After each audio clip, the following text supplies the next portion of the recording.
goal is I only want them once. I don't want repeat offenders. So again, with the programs, with groups here in Ottawa County that will reach out and work with these people, we've been very successful.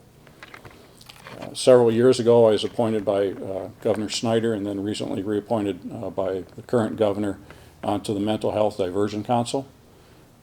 We are looking at diversion programs for the mentally ill instead of going to jail. Sometimes the act of a retail fraud or a disorderly retail fraud, is shoplifting, may be an act because they have a mental health incident or a crisis going on. Does that person really belong in jail? No, they do not. I'm proud to say that Ottawa County does have a mental health court set up for people to go through. But what we are looking at is how to prevent this. We look at the suicide rates in the county, and we look at, are there projects in our communities to help people with mental illness? What I'm going to do right now is turn it over to Sergeant Coster. I got the 1 minute mark there, and let him talk to you about probably what is our most popular training that we do for our citizens here in Ottawa County. And also Chris is a member of our critical response team, which is actually a SWAT team, which again, unfortunately, we do have to have nowadays. So Chris, I'll turn it over to you. Thanks, Sheriff. Hi. How are you? You guys getting sick of sitting yet? Yeah. All right. All right. I'm Chris Coster with the Sheriff's Office. Obviously, the Sheriff introduced me, but, you know, I got to say my name anyways. So one of the biggest classes that we started teaching about 4 years ago, there was 4 crew corps sergeants that went to a training called CRAZE, or Civilian Response to Active Shooter Events.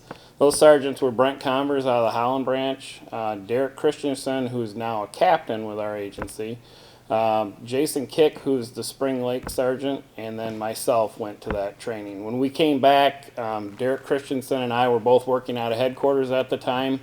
We came back and we shared with the undersheriff, which was now Sheriff Kempker, the program itself, and we said we really got to get this implemented. We need to start teaching this as soon as possible. And Derek and I started teaching that fairly quickly after we got the training. The training itself, the Citizens Response to Active Shooter Events, I still host one a month at the headquarters, and I also do them all over the county. We also have other deputies that teach it all over the county. Most of them are the school resource officers and our community policing officers. The program itself, you know, if you cut it down to nuts and bolts, we talk about psychology of what an active shooter is.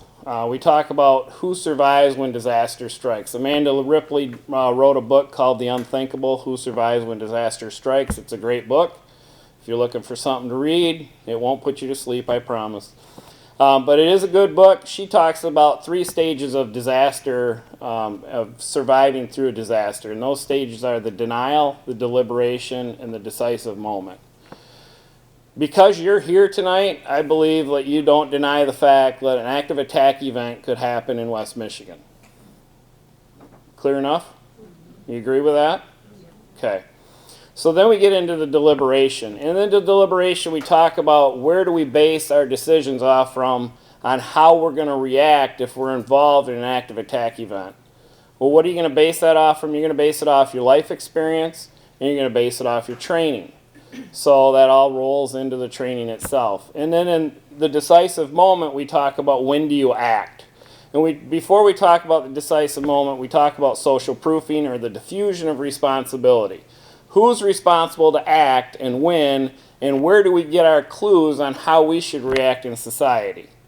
And what they found in studies is that if everybody else is acting normal when something abnormal is going on, you're more likely not to act, and to act the same as everyone else, because we don't want to stand out in a crowd. Remember when Mom and Dad used to tell you there's safety in numbers? And maybe that's not so true.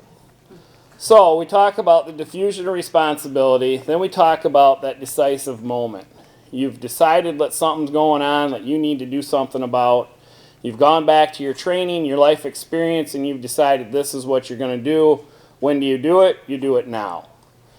After we get through with that, we talk about active shooters and who they are, what they are. We never mention the names of any of our active shooters in the events or in our training at all because we don't want to glorify what they did. Then we get into, the definition of an active shooter. If you go to Webster's dictionary, there is actually a definition of what an active shooter is now. But we've simplified that and we say active shooter equals attempted mass murder. Clear enough. Then we get into some active shooter events that have occurred in the United States over the last few years. We try to pull up more recent ones. Sadly to say, there's never a lack of the ability and material to pull that up. And then we get into what you can do to help yourself. So the first half of the class, I call it kind of the doom and gloom. And then we give you the positive outcome at the end. We talk about the avoid and the deny and the defend, and what you can do for yourself and how thinking outside the box is a huge advantage to you. If you can get out, we encourage you to get out. The CRAZE program now is being taught in all the school districts in Ottawa County. So you're not going to see the shelter in place, turn off the light, shut the door, lock the door, and there they sit. If they can get out, we're going to encourage them to leave the school, to get out of that area where there's danger. We're doing this not just for the schools, but we're doing it for businesses, churches, just regular Joes and Janes that want to come in and be taught and to listen and to hear about this program that we're teaching. After we talk about the avoid and getting out, if you can, we talk about denial. Deny that suspect access to where you are. If you can deny them access to where you are, now start looking for another way out.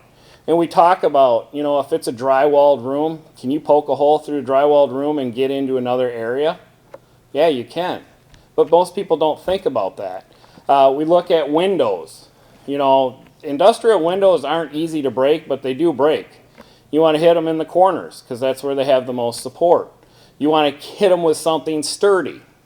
Now, I'd love to practice that tonight, but we can't, okay? But we talk about other things. Is there other avenues out of where you're at? Try not to put yourself in a dead-end corner. But if you do, what can you do to help yourself? And that part comes into the defense. And can you and do you have a right to defend yourself? Absolutely you do. Now, as Gina said earlier, is the gun always the answer?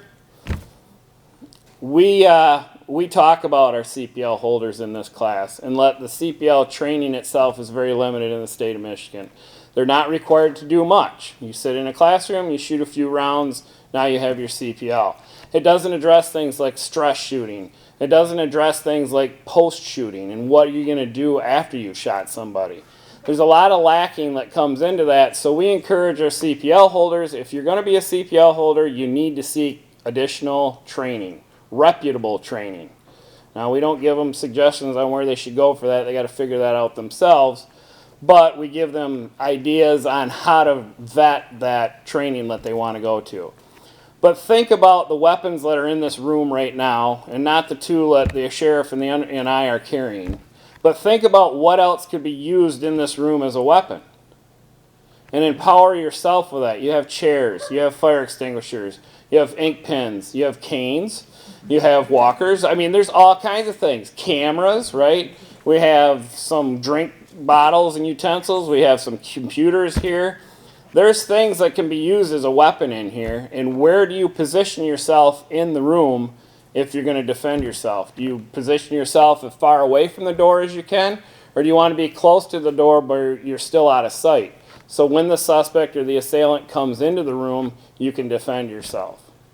So those are some of the things we talk about. We also talk about the emergency planning, especially when we're talking with churches and corporations. We actually will send them a template that they can use to start putting together their own emergency plan.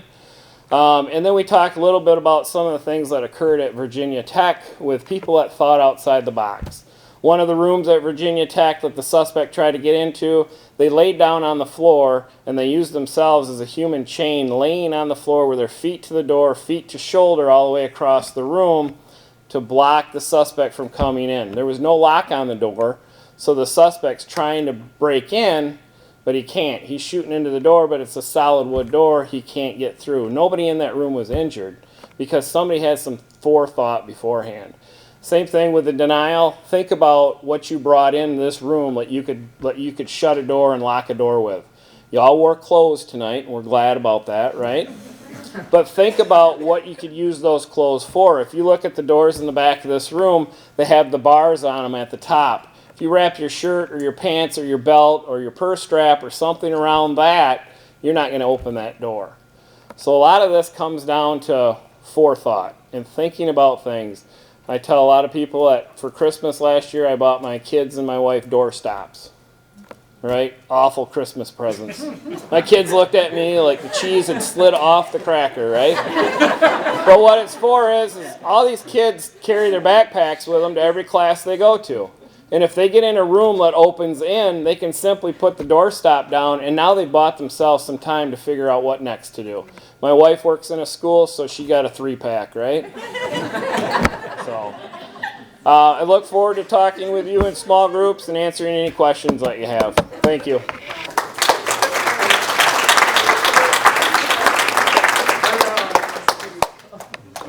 Thank you so much.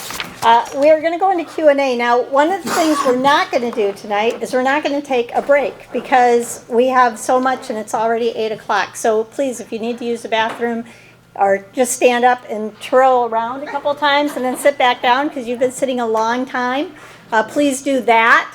But I want to move into Q&A and comments. There's a microphone over here. So I ask you to go to the microphone.